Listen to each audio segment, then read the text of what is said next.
이번 시간에는 창세기 28장 10절 이하의 말씀을 가지고 복을 받으리라라는 점으로 잠시 말씀을 증거하도록 하겠습니다. 사실 몇 주 전부터 제가 계속해가지고 뭐에 관한 말씀을 드리냐면 복에 관한 말씀을 드리고 있어요.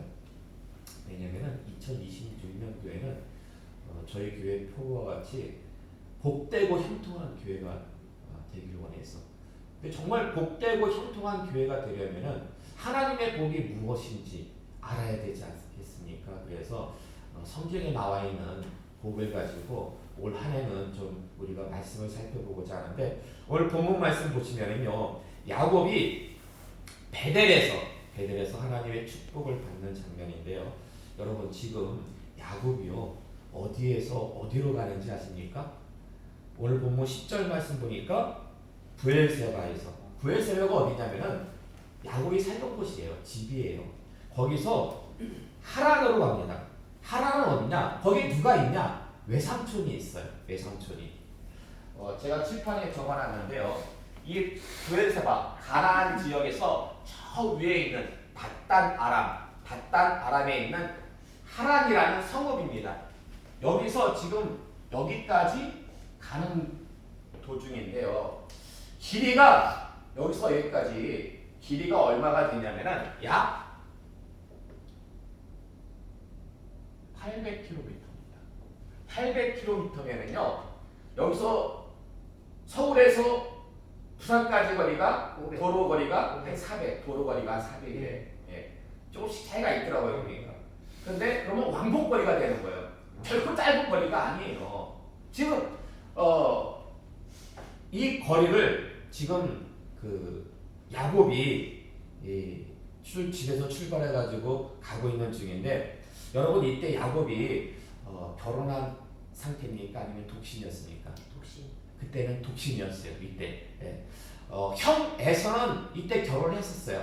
형 에서가 몇 살에 결혼했냐면 40세에 결혼했어요. 형 에서는 40세에 결혼했는데 동생 야곱은 아직 미혼이었습니다. 그러면 이때 부엘세바에서 하란으로 떠났을 때에 야곱의 나이가 몇 살 정도 되었을까요? 성경에는 몇 살이라고 나오지 않아요. 근데 학자들이 이렇게 연대를 쭉 이제 추정해 보니까 이때 야곱의 나이가 몇 살이었냐? 77세였습니다. 야곱의 나이가 77세. 근데 당시 아브라함은 175세를 살았고 이삭은 180세를 살았어요. 그리고 야곱은 147세를 살았습니다. 이렇기 때문에 77세면은 요즘으로 따지자면 한 40대 50대. 당시 수명으로 보자면은 한 40대 50대. 그래도 어떻게 보면은 좀 결혼이 늦었죠. 형 에서는 40세에 결혼했지만 아직 본인은 결혼하지 못했던 그런 노총각이었는데요. 창세기 32장 9절에서 10절의 말씀 볼까요? 창세기 32장 9절에서 10절의 말씀 함께 봉독하겠습니다. 야곱이 또 이르되 내 조부 아브라함의 하나님 내 아버지 이삭의 하나님 여호와여, 주께서 전에 내게 명하시기를 내 고향 내 족속에게로 돌아가라. 내가 내게 은혜를 베풀리라 하셨나이다. 나는 주께서 주의 종에게 베푸신 모든 은총과 모든 진실하심을 조금도 감당할 수 없사오나 내가 내 지팡이만 가지고 이 요단을 건넜더니 지금은 두 때나 이루었나이다. 아멘. 지금 야곱의 고백을 보니까요, 야곱이 자기가 예전에 브엘세바에서 외삼촌 집으로 이렇게 출발할 때를 회상하면서 고백하기를, 그때 그 먼 길을 가면서 야곱이요 낙타도 타지 않고 오직 뭐 하나만 가지고 갔다고 기록하고 있습니까? 지팡이. 딱 이때 그냥 지팡이 하나 짚고. 아니 이삭은 거부였어요. 성경에 보니까 아버지가 엄청난 거부예요. 그러면은 그 먼 길을 가면서 최소한 약대 한 마리를 줄 수 있는 거 아니겠습니까? 근데 지금 야곱은 뭐라고 고백하고 있냐면 지팡이 하나 의지해서 갔대요. 왜 그런 걸까요? 왜? 왜냐면 지금 야곱이 이 먼 길을 출발하는 이유가 뭡니까? 예? 사실 야곱은요 이때 야반 도주하듯이 갔어요. 야반 도주하듯이 형의 눈을 피해서. 근데 왜 형의 눈을 피해서 갑니까? 형의 축복을 가로챘기 때문이죠. 형의 축복을 가로챘기 때문에 들리는 소식이 형이 그러는 거예요. 아버지가 죽고 나면은 내가 끝장을 보겠다. 지금은 아버지가 계시니까 내가 함부로 못하지만은 아버지가 돌아가시면 내가 야곱을 갖다가 그냥 두지 않겠다. 그냥 야반도주 아저씨 그냥 도망간 거예요. 삼촌네 집으로. 그럼 오늘 본문의 말씀은 지금 가는 도중에 베델에서 노숙할 때 하나님이 야곱의 꿈에 나타나서 축복을 주시는 장면입니다. 그러니까 지금 야곱은 아버지를 속이고 형의 축복을 가로채가지고 도망가는 중인데 이런 야곱에게 하나님이 나타나서 뭘 주신다고요? 축복을 주시는 거예요. 아니 지금 도망가는 이유가 야반도주하는 이유가 아버지를 속였기 때문인데 왜 이런 야곱에게 하나님은 축복하시는 걸까요? 왜? 자 오늘 그걸 좀 살펴보도록 하겠는데요. 창세기 35장 23절의 말씀 볼까요? 창세기 35장 23절의 말씀 함께 공부하겠습니다. 시작. 여호와께서 그에게 이르시되 두 국민이 내 태중에 있구나. 두 민족이 내 복중에서부터 나누이리라. 이 족속이 저 족속보다 강하겠고 큰 자가 어린 자를 섬기리라 하셨더라. 아멘. 에서와 야곱이 태어나기 전에 하나님은 분명히 말씀하셨습니다. 누가 누구를 섬길 것이다? 큰 자가 어린 자를 섬길 것이다. 형이 동생을 섬길 것이다. 하나님께서 분명히 말씀하셨습니다. 그러므로 하나님이 택하신 언약의 후손 믿음의 계보는 에서와 야곱 중에서 누구예요? 당연히 야곱이죠. 야곱. 근데요 창세기 27장 1절 이하의 말씀일까요? 창세기 27장 1절 이하의 말씀 함께 공독하겠습니다. 이삭이 나이가 많아 눈이 어두워 잘 보지 못하더니 맏아들 에서를 불러 이르되 내 아들아 내. 그가 이르되 내가 여기 있나이다 하니 내가 즐기는 별미를 만들어 내게로 가져와서 먹게 하여 내가 죽기 전에 내 마음껏 내게 축복하게 하라. 아멘. 자, 이 말씀 보니까 이삭은 누구를 통해서 믿음의 계보를 이루려고 합니까? 이삭은 그 형에게, 에서에게, 장남인 에서에게 마음껏 축복함으로 믿음의 계보를 잇고자 했다라는 것입니다. 그러나 분명히 하나님께서 말씀하셨어요. 복중에 있을 때 큰 자가 작은 자를 섬길 것이다. 언약의 우선 믿음의 계보는 야곱을 통해서 이루어질 것이다. 이삭이 모르는 게 아니에요. 이삭은 알매도 불구하고 자신이 가진 모든 축복을 누구에게 주고자 했습니까? 에서에게 주고자 했다라는 것입니다. 왜 그런 걸까요? 왜 그런 걸까요? 그 에서를 야곱보다 더 좋아했기 때문에. 이런 걸 뭐라 그래요? 여러 자녀가 있는데 한 자녀만을 특별히 사랑하는 걸 뭐라 그래요? 편애한다 그러잖아요. 편애한다고. 사실 여러분도 잘 알다시피 아버지 이삭은 형 에서를 좋아했고 어머니 리브가는 동생 야곱을 좋아했는데요. 그러니까 부부가 각각 나눠가지고 편애한 거예요, 자녀들을. 근데 왜 그런 걸까요? 왜 부부가 이렇게 자녀들을 골고루 사랑하지 않고 편애한 이유가 어디 있는 걸까요? 여러 가지 이유가 있겠죠. 여러 가지가 이유가 있습니다. 근데 저는요, 성격에서 한번 그 이유를 찾아왔어요. 성격에서. 창세기 22장 9절에서 10절의 말씀 볼까요? 창세기 22장 9절에서 10절의 말씀 함께 본도가 있습니다. 하나님이 그에게 일러주신 곳에 이른지라 이에 아브라함이 그곳에 제단을 쌓고 나무를 버려놓고 그의 아들 이삭을 결박하여 제단 나무 위에 놓고 손을 내밀어 칼을 잡고 그 아들을 잡으려 하니. 아멘. 자, 지난 시간에도 살펴봤지만은 아브라함이 이삭을 잡아가지고 하나님께 바치려고 했을 때 아브라함 나이가 약 117세였습니다. 그러니까 이삭의 나이는 당연히 100살을 빼면은 17세. 그래서 이삭은 요즘 식으로 하면은 고등학교 1학년이죠. 117세 먹은 아버지를 밀치고 충분히 도망갈 수도 있었지만은 그러나 그 아버지가 자기를 묶고 번제단 위에 올려가지고 칼을 내리치기 직전까지 순종했습니다. 아버지께.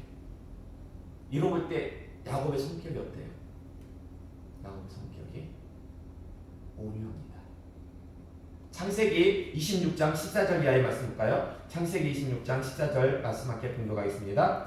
양과 소가 떼를 이루고 종이 심이 많음으로 블레셋 사람이 그를 시기하여 그 아버지 아브라함 때에 그 아버지의 종들이 판 모든 우물을 막고 흙으로 메웠더라. 아비멜렉이 이삭에게 이르되 내가 우리보다 크게 강성한즉 우리를 떠나라. 아멘.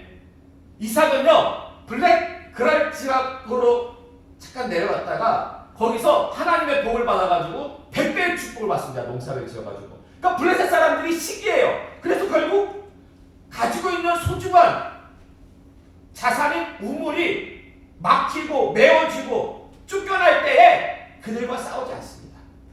그러니까 사실 그곳은 아버지가 분명히 이전에 블레셋 왕과 언약으로 맺은 곳인데 그냥 떠납니다.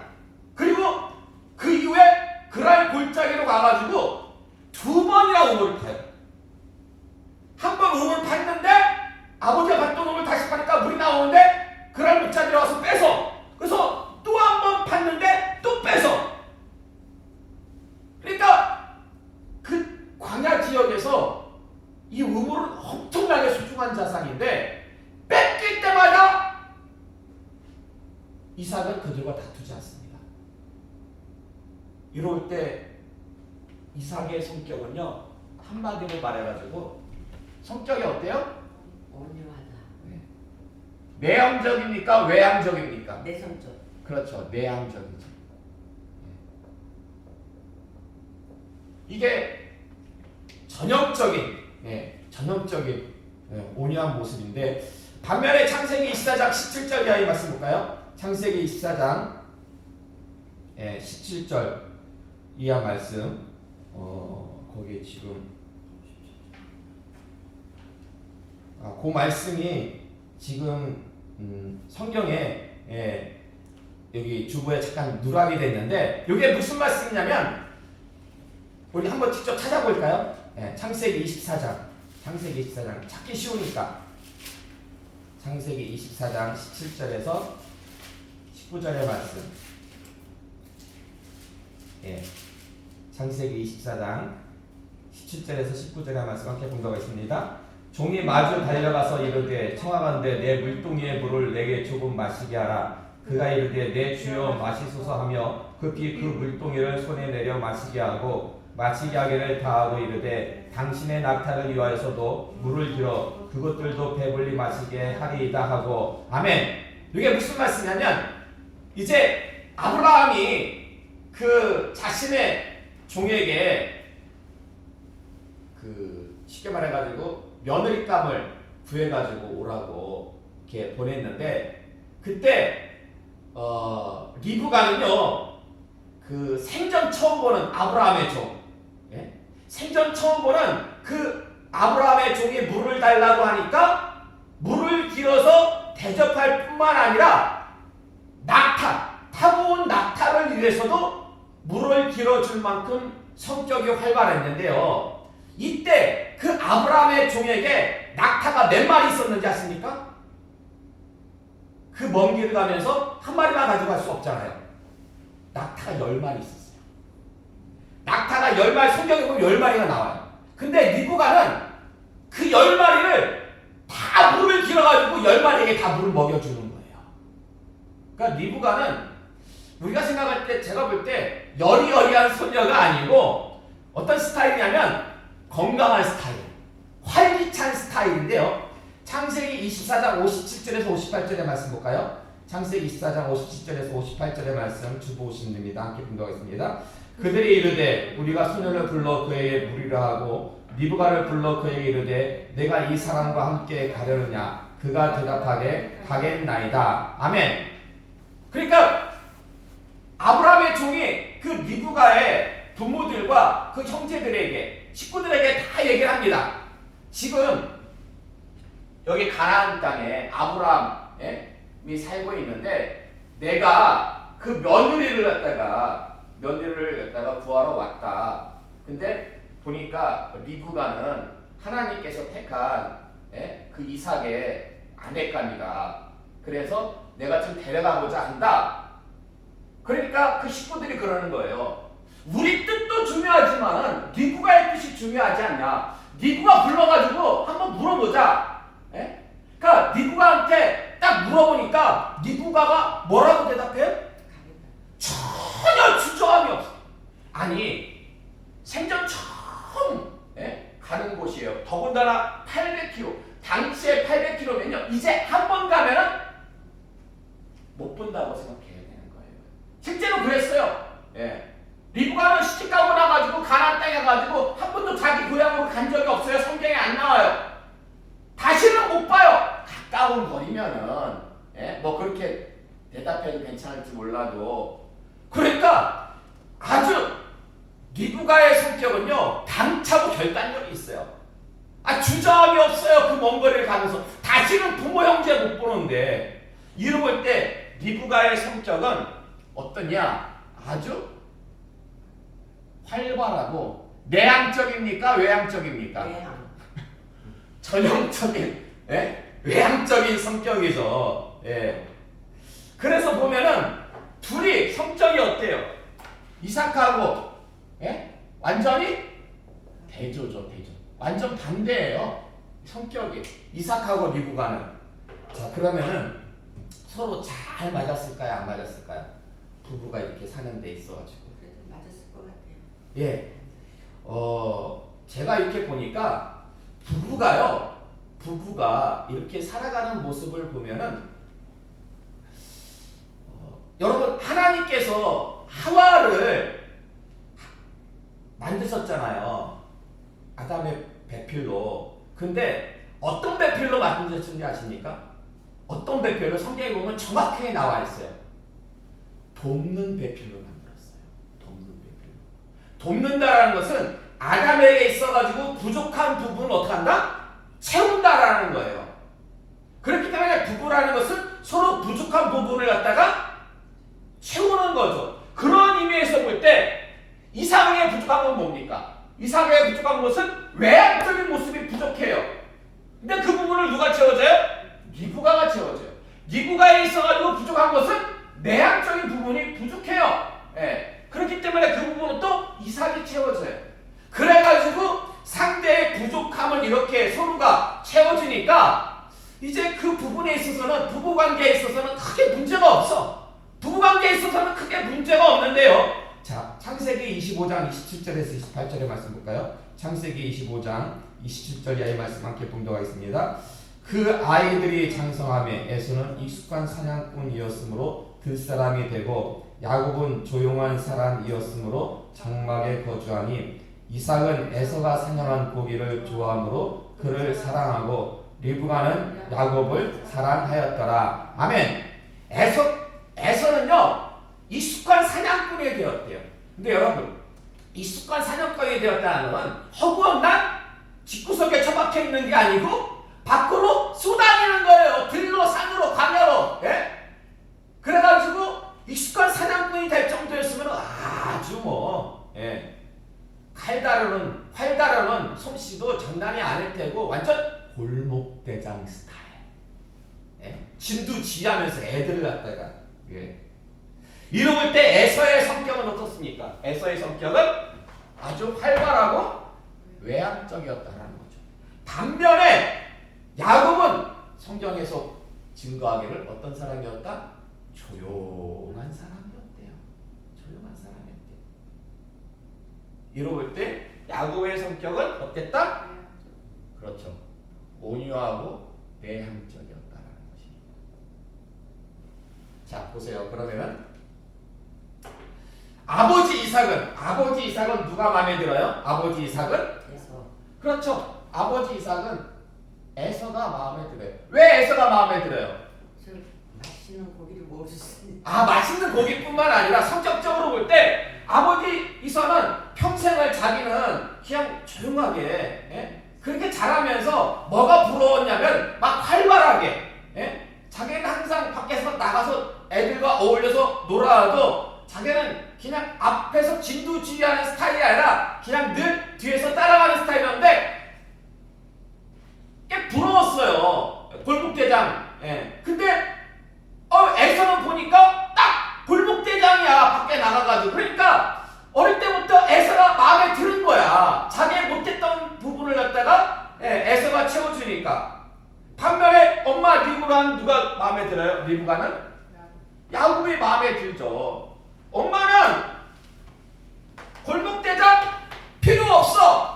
내 인생 자체가 골목대장이었어. 내가 밖에 나가가지고 항상 애들 끌고 다니고 난 그게 부럽지 않아. 근데 나한테 부족한 게 뭐예요?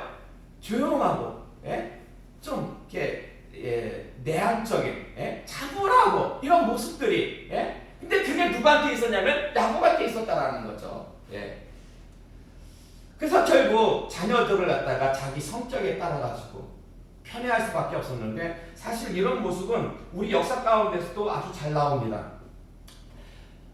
조선을 세운 사람이 누굽니까? 태종? 이성계죠. 이성계. 그 아들 중에 태종 누구예요? 이방원이라고 있어요. 이성계가 이방원을 좋아했습니까? 싫어했습니까? 별로 안 좋아했어요. 왜 싫어했어요? 그렇죠. 그러니까 그 이방원이 굉장히 야심이 컸어요. 그래가지고 태종 이성계는 이방원한테 왕의 자리를 물려주지 않으려고 했어요. 근데 태종 이방원이 결국은 왕이 됐는데 둘 다 성격이 어때요? 이성계나 이방원이나 둘 다 성격이 활발하고 외향적이에요. 활발하고 외향적이다 보니까 서로 어때요?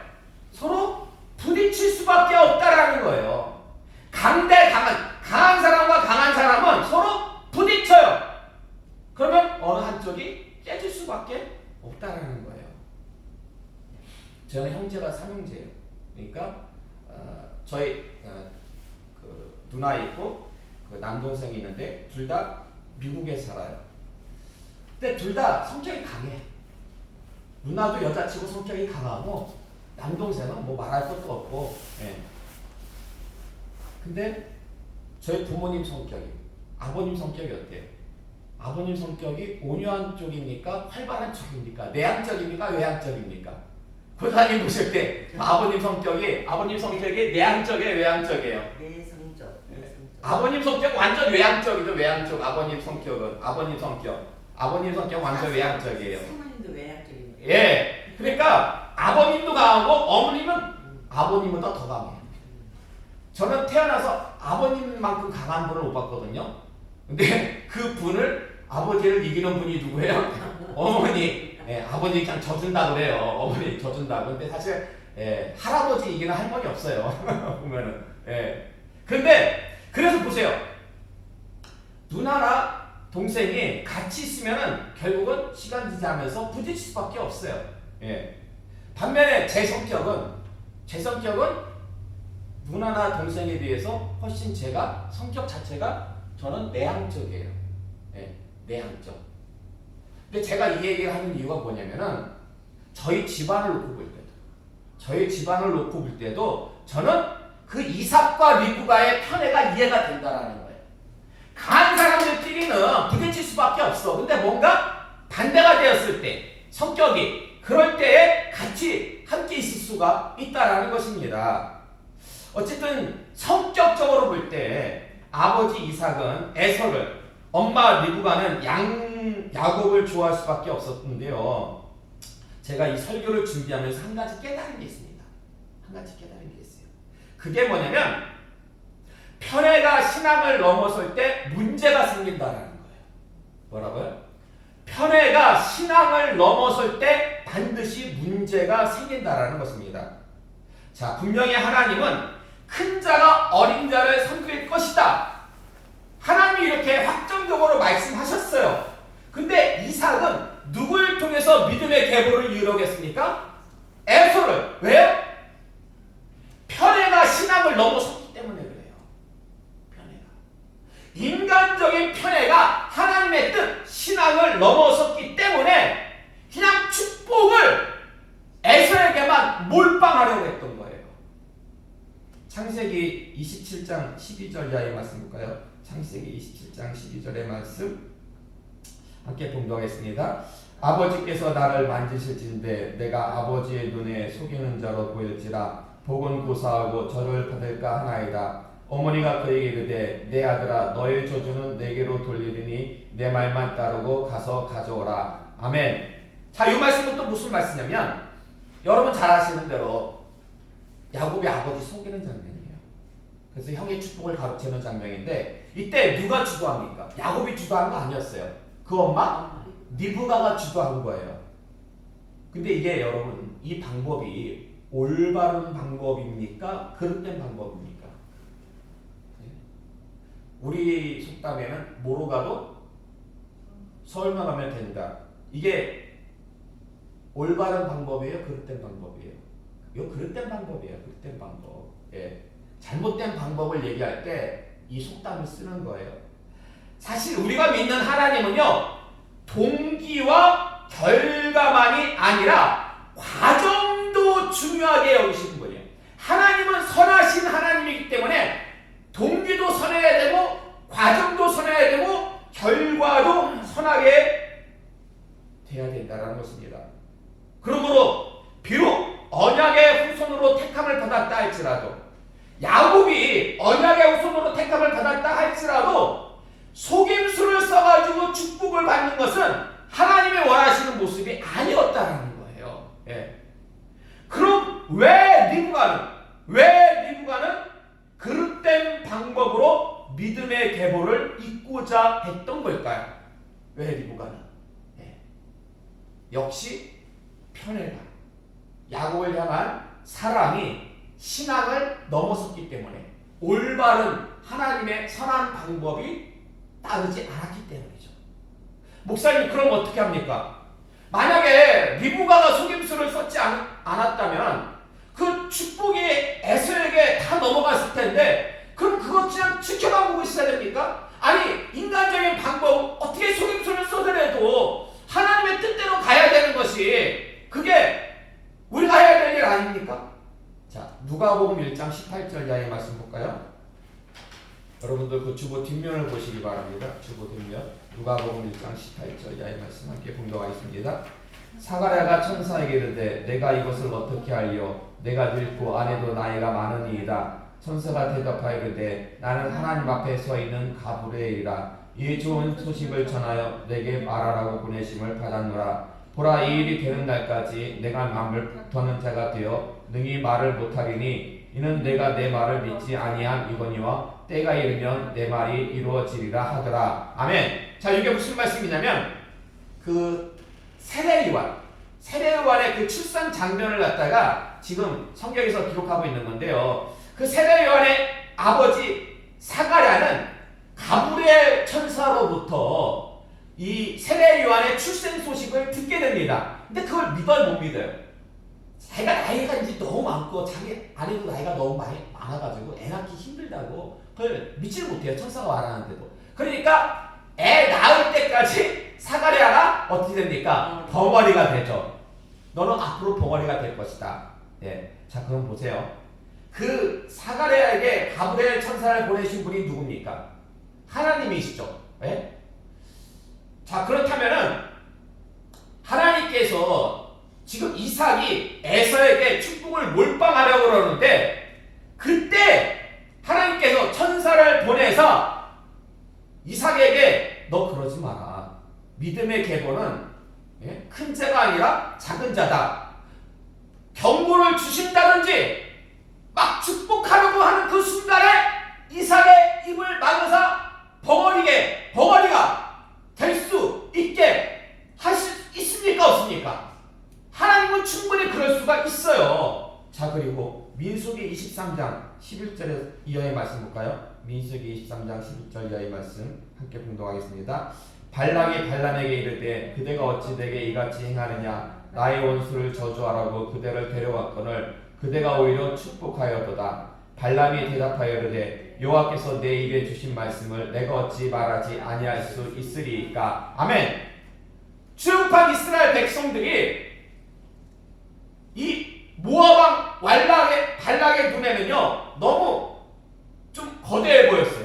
그래가지고 모압 왕 발락이 사꾼 선지자 발람을 불러다가 이스라엘을 저주케 합니다. 이 사꾼 선지자 발람에게는 특이한 능력이 있어요. 축복하는 자가 축복을 빌면 복이 임하고 저주를 빌면 저주가 임합니다.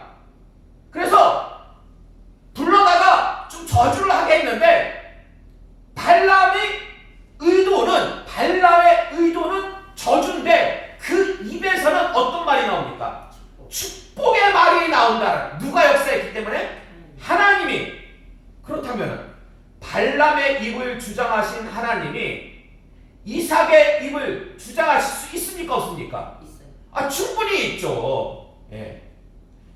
이삭이 아무리 에서에게 축복을 몰빵하려고 해도 그게 그 입을 지으신 분이 하나님이시기 때문에, 혀를 만드신 분이 하나님이시기 때문에 그렇게 안 될 수가 있다라는 거예요. 이것뿐만 아니라 사실 하나님이 이삭의 계획을 막으실 방법은 수없이 많습니다. 수없이 많아요. 그러므로 리브가는 아닌데 큰 자 어린 자를 섬길까라고 했는데 하나님이 그렇게 분명히 말씀하셨는데 근데 왜 남편은 왜 에서에게 축복을 다 주려고 하는 걸까? 이러면 안 되는데 그때 여러분 같으면 뭐 해야 돼요? 그때 여러분 같으면 기도하면 되는 거예요. 예. 기도하면서 하나님의 역사하심을 기대하면 되는데 인간적인 방법을 쓴다는 거예요. 인간적인 방법을. 왜요? 왜 인간적인 방법을 쓴 거예요?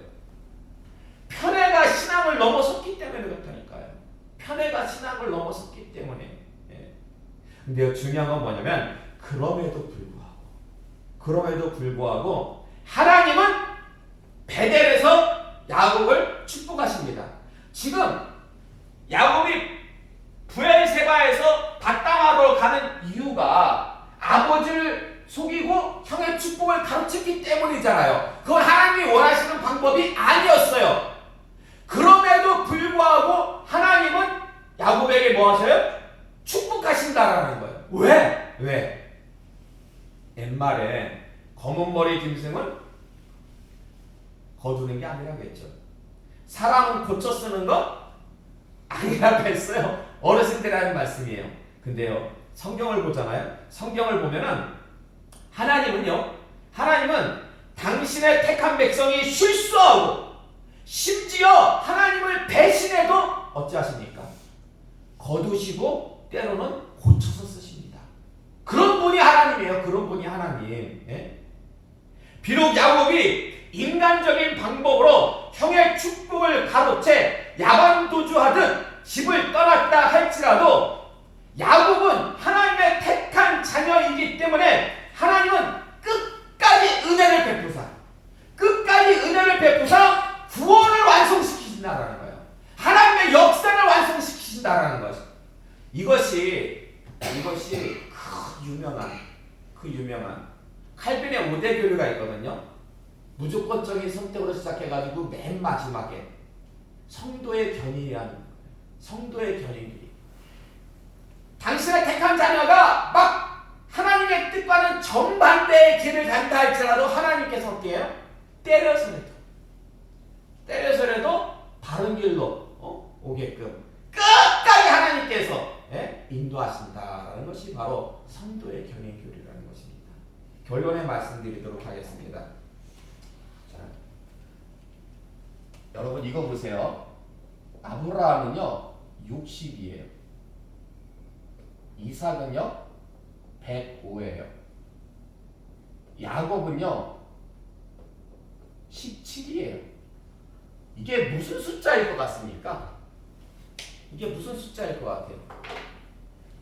아브라함은 60, 이삭은 105, 야곱은 17. 이게 무슨 숫자일 것 같아요?